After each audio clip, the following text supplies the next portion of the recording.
உழவர் உலகம் வேட்டியில் உதயம். உதயம் வேட்டிகள் ஷர்ட்டுகள். மோடின்ற அந்த ஒற்றை ஆளுமையை எதிர்கொள்வதற்கு திரு ராகுல் காந்தி, திருமிகு பிரியங்கா காந்தி, திரு கார்கேன்னு 3 பேர் மும்முனை தாக்குதல் செய்ய வேண்டிய கட்டாயத்திற்கு காங்கிரஸ் கட்சி தள்ளப்பட்டிருக்கா மோடியை எதிர்கொள்வதற்கு? மோடியை எதிர்கொள்வதற்கு மோடி தான் பாரதிய ஜனதாவுடைய ஒற்றை முகமா ஆக்கப்பட்ட பின்னாடி எல்லாரும் மோடியை தானே நோக்கித்தான் அந்த விமர்சனத்தையும் கேள்விகளையும் வைக்க வேண்டியது இருக்கு. ரெண்டாவது, அவரு தான் ஆட்சியில் லீடு பண்ணிட்டு இருக்காரு.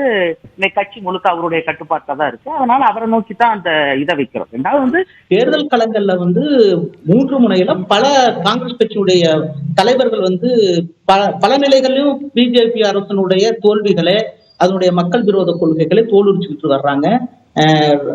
இவங்க பிரியங்கா காந்தி, சோனியா காந்தி அண்டு கார்கேவை தாண்டி கூட சச்சின் பைலட் போன்ற அடுத்த தலைமுறையினுடைய தலைவர்களும் அத ஒரு வீரியமான அளவுல பிரச்சாரத்தை மேற்கொண்டுதான் வர்றாங்க. அதெல்லாம் பொருட்டா கருதுன மாதிரி தெரியலையே. பிரதமர் மோடி அதெல்லாம் பொருட்டா கருதி அதற்கெல்லாம் பதில் சொல்ற மாதிரி தெரியலையே. இல்ல, அவரு பதில் சொல்லுவார்லாம் நான் எதிர்பார்க்கல. பிகாஸ் என்னன்னா, அவர் பாராளுமன்றத்திலேயே எதுக்கு பதில் சொல்லியிருக்காரு? அவரு எத்தனை விவாதங்கள்ல கடந்துகிட்டு இருக்காரு? அவருடைய அட்டெண்டன்ஸ் என்ன பாராளுமன்றத்துல? ஒரு பிரதமர் அதாவது இதுவரைக்கும் இருந்த பாராளுமன்ற இதுவரைக்கும் இருந்த பிரதமர்கள்லயே பாராளுமன்றத்துல மிக குறைவாக பங்கேற்ற பிரதமர் நரேந்திர மோடி. அவர் மக்களால் தேர்ந்தெடுக்கப்பட்ட 544 நாடாளுமன்ற உறுப்பினர்களையும் மாநிலங்களவையில் இருக்கக்கூடிய உறுப்பினர்களையும் மக்கள் பிரதிநிதிகளாகவே கருதுனது கிடையாது. அவர் என்றைக்கும் பாராளுமன்றத்துல எந்த விதமான விவாதங்களையும் பங்கெடுத்துட்டு பதில் சொன்னது கிடையாது. அப்படி இருக்கிறவர் இன்னைக்கு இதுக்கு பதில் சொல்லிடுவார்கள்லாம் நாம பெருசா எதிர்பார்க்கலாம் ஒண்ணு கிடையாது. காங்கிரஸ் கட்சி தலைவர்களின் கேள்விக்கோ குற்றச்சாட்டுகளுக்கோ விமர்சனங்களுக்கோ பதில் சொல்லாம காங்கிரஸ் கட்சி நாட்டு மக்களுடைய சொத்தை பிரிச்சு கொடுக்க போகுது, 2 எருமை மாடுகள் வைத்திருந்தா 1 எருமை மாடை கொடுக்க போகுதுன்னு அவர் பேசுறது மக்கள்கிட்ட எடுபடாதா? அது தாக்கத்தை ஏற்படுத்தாதா? உங்கள் கேள்விகளுக்கு பதில் சொல்லாம இருக்கலாம், காங்கிரஸ் கட்சியின் கேள்விகளுக்கு பதில் சொல்லாம இருக்கலாம், ஆனா அவருடைய பிரச்சாரம் மக்கள் மனதுல எந்த தாக்கத்தையுமே ஏற்படுத்திடாதா? இல்ல, மக்களை அவ்வளவு அண்டர் எஸ்டிமேட் நான் பண்ணல. இந்தியா குடிமக்களை அவ்வளவு அண்டர் எஸ்டிமேட் பண்ண முடியாது. நாம் இது என்னன்னா, இந்த மாதிரியான ஒரு அபத்தமான ஒரு தேர்தல் பிரச்சாரத்தை இதுவரைக்கும் இந்த நாடு சந்திச்சதே கிடையாது. ஜனங்க எல்லா விதத்திலும் ஜனநாயகத்துல பல அனுபவங்கள் கொண்ட குடிமக்கள் தான் இந்திய குடிமக்கள். அவங்க இந்த மாதிரியான இதுல எவ்வளவு அபத்தமானதுன்னு எல்லாருக்குமே தெரியும். அது எல்லாருமே உணர்ந்துதான் இருக்காங்க. ரெண்டாவது என்னன்னா, மோடியுடைய கடைசி ஆயுதம் என்பது எப்பவுமே போலரைசேஷன் தான், அல்லது பிளவுவாத அரசியல் தான். ஒரு அரசியல தன்னை தான் தோல்வியை தழுவிட்டு இருக்கிறப்போ அவர் பிளவுவாத அரசியல எப்பவுமே கையில் எடுத்தார். கர்நாடகாவில இவங்க எல்லா விதமான உத்திகளையும் கையில் எடுத்தாங்க. கர்நாடகாவில இவங்க மேற்கொள்ளாத பிளவுவாத உத்திகளே கிடையாது. ஹிஜாப் பிரச்சனை எடுத்தாங்க, கேரளா ஸ்டோரி, ஒரு என்ன சொல்றது, ஒரு எந்த விதமான அடிப்படை முகாந்திரம் இல்லாத ஒரு படத்தை மேற்கோள் காட்டி ஒரு பிரதமர் கர்நாடக சட்டசபை தேர்தலில் பிரச்சாரம் மேற்கொண்டார். அதுக்கெல்லாம் என்ன பதில் கிடைச்சதோ அதுதான் இந்த தேர்தலையும் கிடைக்க போகுது. அதாவது என்ன, அவருக்கு தோல்வியோட பயம் இருக்கு. காங்கிரஸ் கட்சியுடைய தேர்தல் அறிக்கை இந்திய சமூகத்துக்குள்ள அதனுடைய விளிம்பு நிலை மக்கள், நடுத்தர மக்கள், அன்றாட உழைக்கும் மக்கள் மத்தியில மிகப்பெரிய பேசு பொருளாக இருக்கிறது. அவர்கள் அதை கூர்ந்து கவனிக்கிறாங்க. அப்ப அவருக்கு அதை டைவர்ட் பண்ணணும்.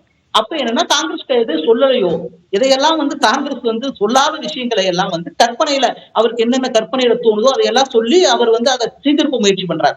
அவருடைய நோக்கம் என்னன்னா, காங்கிரஸ் கட்சியினுடைய தேர்தல் அறிக்கையும் அது மக்கள் மத்தியில் ஏற்படுத்திய தாக்கத்தையும் திசை திருப்பணும். இல்ல, காங்கிரஸ் கட்சியும் அப்படித்தானே பேசுது, காங்கிரஸ் தலைவர்களும் அப்படித்தானே பேசுறீங்க. பாஜக மீண்டும் ஆட்சிக்கு வந்தா, திரு மோடி மீண்டும் பிரதமரானா எலெக்ஷனே நடக்காது, அரசியலமைப்பு சட்டமே இருக்காது, நாடாளுமன்ற ஜனநாயகமே இருக்காது, இடஒதுக்கீடே இருக்காது அப்படின்னு தானே காங்கிரஸ் தலைவர்களும் பிரச்சாரம் பண்றீங்க. நீங்க பாக்கலாம், ஆனந்த்குமார் ஹெக்டேன்னு ஒரு மத்திய அமைச்சர் அண்ட் எம்பியா இருந்தவர், அவர் பேசினார். ஆனந்த்குமார் ஹெக்டே பாரதிய ஜனதாவுடைய எம்பியா இருந்தவர் பேசினார். அரசியல் அமைப்பு சட்டத்தை மாத்தறதுக்கு எங்களுக்கு 400 உறுப்பினர்கிற மெஜாரிட்டி, ஒரு ப்ரூட்டல் மெஜாரிட்டி, ஒரு என்ன சொல்றது, ஒரு அதீத ஒரு பெரும்பான்மை எங்களுக்கு வேணும்னு அவர் பேசினார். நாங்க பேசாத ஒண்ணுமே பேசல. இதை பாரதிய ஜனதா கட்சியினுடைய நாடாளுமன்ற உறுப்பினர் அதை பேசினார். பல பாரதிய ஜனதா கட்சியினுடைய தலைவர்கள் அதை பத்தி பேசுறாங்க. அவங்களுடைய பாரதிய ஜனதா கட்சியினுடைய சமூக வலைத்தளத்துல இயங்க கொண்டிருக்கக்கூடிய அத்தனை பேரும் இதை வாட்ஸ்அப் வழியா எதுக்கு 400 சீட்டு வேணுங்கிற பட்டியலை பரப்பிக்கிட்டே இருக்காங்க. இதெல்லாம் வந்து ஒரு பெரிய பிரபகண்டா மிஷினரி வந்து வேலை செஞ்சுக்கிட்டே இருக்குது. இதை நீங்க ஒண்ணும் கவனிக்காம இருக்குது. நீங்க பேசாத ஒண்ணும் நாங்க மேற்கோள் காட்டி பேசவே இல்லை. ஒரு அச்சத்தை, ஒரு பதற்றத்தை பாஜக மேலையும் திரு மோடி மேலையும் இது ஏற்படுத்தாது அந்த மாதிரியான பிரச்சாரங்கள், உங்களுடைய பிரச்சாரம்? ஏங்க நீங்க நான் அதுதான் சொல்றேன், அனந்த்குமார் கிட்ட பேசுனது தானே நாங்க மேற்கோள் காட்டி பேசுறோம் சொல்றேன். அனந்த்குமார் கிட்ட கட்சி விட்டு நீக்கிட்டீங்களா நீங்க? ஸ்டில்லும் ஒரு பாரதிய ஜனதா கட்சியில தானே தொடர்றாரு. அனந்த்குமார் கிட்ட அரசியலமைப்பு சட்டத்தை வந்து திருத்தறதுக்கும் மாத்திரத்துக்கும் எங்களுக்கு 400 மேற்பட்ட மக்களவை உறுப்பினர்கள் வேணும்னு பேசினாருங்கிறது பப்ளிக் டொமைன்ல இருக்குதானே? அப்படி இல்லாம நாங்க ஒண்ணும் மேற்கோள் காட்டி பேசலையே. அப்ப உங்களுடைய நோக்கம் என்ன, உங்களுடைய இது என்னங்கிறத நீங்களே முன்வச்சுட்டீங்க. முன்வச்ச பின்னாடி அதை ஏன் விமர்சிக்கிறீங்கன்னு கேட்டீங்கன்னா அது என்ன நியாயம் இருக்க முடியும்? நீங்க அந்த விஷயத்த வந்து பாரதிய ஜனதா கட்சி அட்ரஸ் பண்ணிருக்கு. அட்ரஸ் பண்ண விஷயத்தை வந்து நாங்க மக்கள் மத்தியில கொண்டுட்டு போறோம். அது ஒரு எதிர்க்கட்சியா எங்களுடைய கடமை. ஆனா வந்து இட்டுக்கட்டியோ இல்லாததையோ நாங்க பேச கிடையாது. ஆனா அதுக்கு பிரதமர் என்ன சொல்றாரு, காங்கிரஸ் கட்சியுடைய தேர்தல் அறிக்கையில் இல்லாத விஷயங்களை எல்லாம் டெய்லியும் பேசுறாரு, பொய் பேசுறாரு. பொய் பேசுறது எனக்கு ஆச்சரியம் கிடையாது. அவர் எப்பவுமே வந்து ஒரு பொய் வண்டி தான். அதுல எனக்கு ஒன்றும் பெரிய ஆச்சரியமோ ஒரு இதோ கிடையாது. அவரு போய் பேசாம இருந்தா தான் ஆச்சரியம். அதனால அப்புறம் நேரு குடும்பத்தின் மீதான அவதூறுகள், பொய் பேசுறது, இதுதான் அவருடைய பிளவுவாத அரசியல். இதை தவிர வந்து அவருடைய தேர்தல் பிரச்சாரத்துல கையிருப்புன்னு ஒண்ணு இல்ல.